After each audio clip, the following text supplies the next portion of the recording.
Camera 1 is recording, and so is camera 2. So Okay. what I'll do, if this one does stop, then if you just, you're talking to that camera anyway, Yeah. so. Recording, alright, ready. Welcome back to our little series. Thanks for tuning in. A couple of weeks ago I spoke about eunuchs in the Bible and want to draw a link between intersex, that we call today eunuch, and transgender. Many people claim there is no relationship between them, but I want to introduce a theme and explain why the story of the eunuchs in the Bible is highly significant, not just for transgender people, but for the whole LGBT community. The story of the eunuchs is a narrative, it's a theme, it's a strand that runs through the whole of the Bible, through the whole of Scripture. And it's a fascinating and it's a beautiful story of God's radical heart of inclusion for those that the law and the religious seek to exclude from fellowship. The first time eunuch is mentioned in the Bible is in Deuteronomy 23:1, where it says, "No one who's been emasculated by cutting or crushing can enter the assembly of God's people." Significantly, it's only a few verses after the condemnatory law and verse of Deuteronomy 22:5 that says that any man who wears a woman's clothing or any woman who wears a man's clothing is detestable to God. And so I want you to hold those two scriptures in your minds as we just take a gentle sweep through this story of the eunuchs throughout Scripture and see that it reveals a beautiful story of inclusion which comes to its fulfillment in the book of Acts and the New Testament. So no one who's been emasculated by cutting or crushing can enter the assembly of God's people. It's a total exclusion in Judaism, which was concerned with ritual purity, separation unto God, that the Jews saw the eunuch as somehow defiled, as somehow diseased, contaminated by the very cultures that made them. The Bible or Judaism talks about two types of eunuch. Saris Adam, which is a eunuch made by man, made by others, and Saris Hamar, which is someone who is born eunuch, or whom today someone we would call born intersex. So these eunuchs excluded, condemned from entering the fellowship of God's people, the community of God's people forever by the law. There's a real twist in the story, there's a real change in the plot, because Isaiah, at the start of his career, prophesies to the king Hezekiah, and he tells him, he predicts that an army will come from the north and take Hezekiah's grandchildren and make eunuchs of them. Hezekiah has sinned against God. His life will be spared. But as a judgment, an army will come from the north, will kidnap his grandsons and make eunuchs of them. And that refers to the kingdoms of Assyria and Babylon and Persia, who often raided Israel or took Israel captive. And as we've talked about before, made eunuchs, castrated these young princes and royalty and nobility to become servants in royal courts. There's a fascinating verse which I put on the title page of the last video, where Isaiah prophesies the heart of God and speaks the words of God to the eunuchs and says to the eunuchs, "Why do you call yourselves a barren tree, a tree with no fruit?" Meaning, symbolically, that you can have no children, that you're impotent. "Why do you complain to me?" And God says to them, "To those eunuchs who keep my Sabbath and hold to my ways, I will give you a name in my temple. greater than that of sons and daughters. I will give you a name in my temple for everlasting, greater than that of sons and daughters, greater than that even of male or female. That God somehow seems to have had a change of heart, a change of mind, that far from excluding the eunuchs through law, God seems to be welcoming them in and giving them a name for everlasting in his presence, in his temple. That is such a powerful message to those who feel shamed and excluded by religion. That God would even give us a name greater than that of sons and daughters or male and female. That somehow the eunuch becomes significant and special. Why this change of heart in the Jewish scriptures? There is a very strong rabbinical school of thought which believes that Daniel was actually a eunuch, a Saris Adam, someone who had been castrated by his captors to become a eunuch. And there's a strong rabbinical thought which believes this, and believes that when the Jews made the temple, they wanted to welcome back Daniel and characters like Daniel who had been faithful unto God. And it was a recognition of Daniel's faithfulness as a eunuch, that he hadn't become defiled by the pagan cultures, and that God was welcoming them back. Not just Daniel, but many of Hezekiah's grandsons who may have been taken into captivity and made eunuchs. There's a real love story going on here through Scripture. And then you move to the book of Esther, as we said last time, written probably between 200, 400 years before Christ. It would have taken some time to spread that book through the Jewish diaspora, through the writing of scrolls and the handing of scrolls and the passing of scrolls to one Jewish community and synagogue to the next. And I believe Jesus was actually immersed in the book of Esther, understood it intimately, understood all the Jewish teachings about it from various perspectives, from a strict religious perspective, from a liberal and progressive perspective. Because what's fascinating in the book of Esther is nowhere are the eunuchs condemned. The book of Esther tells how King Xerxes had 7 eunuch cupbearers. And the story of the cupbearer is fascinating because the cupbearer had to present the king his wine or his water. We know from secular diaries the etiquette that the cupbearers had to go through in presenting the cup to the king.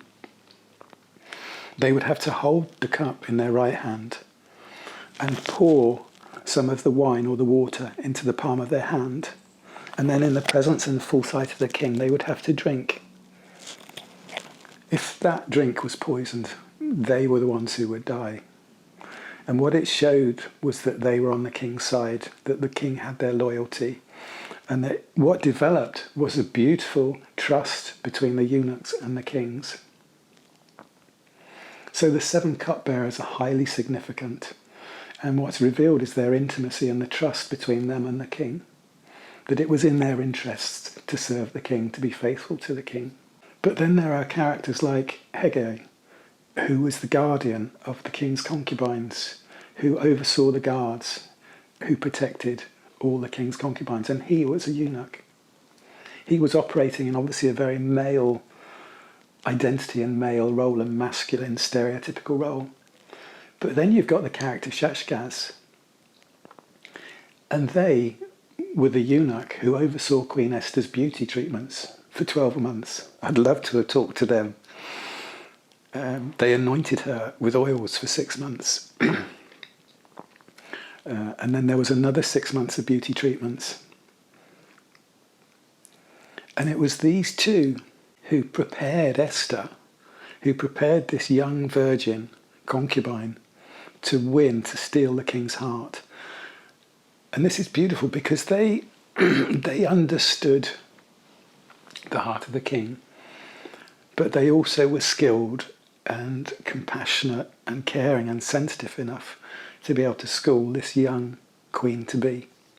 I'd love to know more about the eunuchs in the king's court. I'd love to talk to them, interview them. Did they have their own bedrooms? Did they sleep in a dormitory? Did they have love lives? Did they love each other? Did they love the concubines? Secular diaries tell us even that some of the kings had affairs with their eunuchs. Josephus tells how when Emperor Nero's wife Sporus died, Nero had a eunuch in his court who resembled Sporus, a slave, and he had this slave castrated to make them a eunuch and gave them the name Sporus. And this eunuch lived as a woman. And Nero married Sporus, the eunuch. And what most people don't know is that actually Nero met his death at the hands of Sporus. Sporus assassinated Nero. So there's layer upon layer upon layer of stories, meanings, contextualization before we ever get to Jesus' teaching on eunuchs.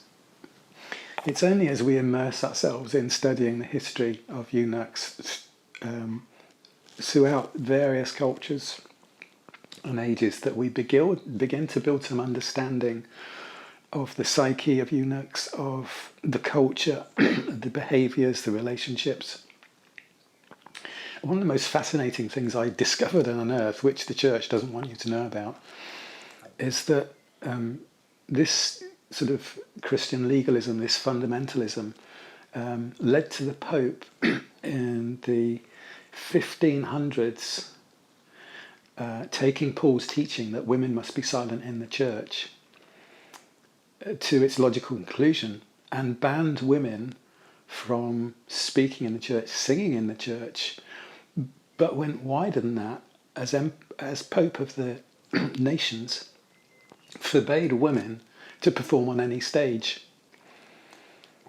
This left the church and Italian opera with a huge problem. And what they did is they resorted to castrating young boys to create the voices for the choir, to take the female voices, the female roles and the soprano roles. And these boys, eunuchs, were called castrati. And various diaries tell us that it's estimated, a conservative average estimate, is that probably at the peak of this phenomena, there were up to 4,000 young boys castrated a year to create voices for Italian opera, for the Vatican and for the Roman Church. The reason they did this is dated in ancient times. It was recognised that the eunuch voice or the castrati's voice was a phenomena because if you castrate a young boy before puberty, they have no testosterone, they don't masculinise, their Adam's apple obviously doesn't grow, but their vocal cords don't lengthen. The male vocal cords in puberty lengthen something like 60% more than the females, which is what causes the deeper voice in the male. With no testosterone, the castrati's voice never deepened, and they maintained that feminine sounding voice, that soprano voice, throughout their lives. But what was significant was that they had the lung capacity, the lung volume of an adult male as they matured, which gave this voice, this soprano voice, this castrati voice, a phenomenal, almost otherworldly sound, almost a divine sound. It had an aura to it, it had a magnetism, almost a seductive power to it musically. And people were in awe of the castrati, and they rose to fame. They took incredible wealth, those that were successful. And for 300 years, this was the practice of the Roman Catholic Church, to employ castrati in the Vatican and in the Roman Church choirs. But sadly, many of those who were castrated never found fame, never found acceptance, failed, and they would end up as street performers. And as diaries reveal, in the 16th, 17th centuries, many ended up as prostitutes. In the operas, they impersonated the female roles. They became the female role. And so you had this gender transgressing phenomenon fueled by the church itself. When you read diaries about these castrati, they were renowned in English literature, in poetry, and in rhyming slang to be promiscuous, to be highly desirable by English women. The reason being that they could enjoy sex with the castrati with no consequences. There was never going to be any pregnancy to hide. And all of a sudden you realise why, through studying more recent history, the eunuchs have always had a reputation for promiscuity, for sexual deviation. That throughout history they have been slandered and renowned for being sexually active and sexually promiscuous.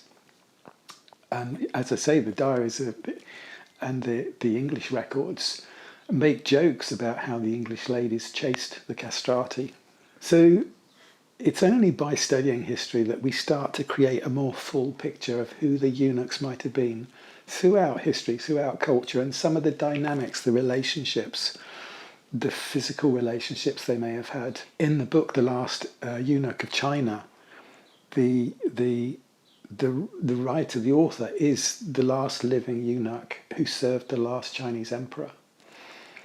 And he describes how many of the eunuchs were very, very attractive young boys and young men, how many involved in homosexual relationships, and that even some of the more powerful of the emperor's eunuchs were given permission to get married. And they would take a wife and they would adopt children, so that it gave them the trappings of successful conventional society. And again, some of these eunuchs rose to incredible power, incredible fame, and incredible wealth. And it was in fact the wealth of a local eunuch that caused this young boy to volunteer, to choose to become a eunuch and to seek service in the emperor's courts. And he lived his dream. He was operated on in a backstreet hovel. He survived infection. He survived the ordeal of having his penis and his testes removed. And he became the last eunuch to the last Chinese emperor. It's only when you immerse yourself in these stories that you begin to understand eunuchs. And I think we have to bring all of this to bear before we even begin to try and understand Jesus' teaching on the eunuchs. So I'm just giving you little tasters, little snapshots of what the eunuchs in the court of Esther might have got up to, what they might have been involved in. They could have had affairs with the queen. No one would know. They could have had affairs with the concubines. No one would know. The Jews despised the eunuchs, feared the eunuchs for their uncleanness, their promiscuity, their sexual abandon. There's a reason there's no smoke without fire. So let's just unpack the myths about eunuchs that contemporary church tries to teach us. Let's dig deep, let's pull back the layers, let's pull back the curtain and see behind history. So that's the end of this little video. I hope you've enjoyed it. I hope it's whet your appetite, that there's far more to the Bible stories than we can ever begin to believe or imagine. Thanks for listening. Wish you well, wish you lots of love, and keep that open heart and that open mind. And let's keep coming back and digging and looking for more. Have a good week.